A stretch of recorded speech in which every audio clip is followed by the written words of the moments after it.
અમદાવાદ શહેરની SOG crime branch ટીમે ગેરકાયદેસર હથિયાર રાખવા મામલે મોટી સફળતા મેળવી છે। શહેરના ઓગણજ ગામમાં સદભાવના એન્જિનિયરિંગની દિવાલ પાસે ઇલેક્ટ્રિક પોલ નંબર OPK 90688ની આગળથી ચંદનસિંહ જશવંતસિંહ વાઘેલા ઉંમર 33 નામના શખ્સને પકડી પાડવામાં આવ્યો છે। આ આરોપી ગેરકાયદેસર દેશી બનાવટની પિસ્તોલ નંગ 2 અને કારતૂસ નંગ 30 સાથે મળી આવ્યો હતો।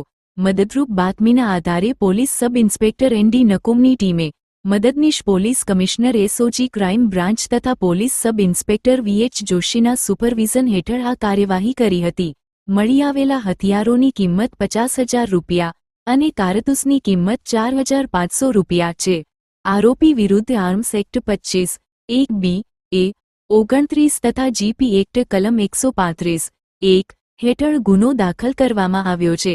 ચંદનસિંહનો અગાઉ પણ ગુનાહિત ઇતિહાસ છે, જેમાં 2021માં નારોલ પોલીસ સ્ટેશનમાં NDPS કાયદાના ગુન્હામાં સામેલ હોવાનો મામલો નોંધાયો હતો। રિપોર્ટર કમલેશ રાવલ, ગાંધીનગર।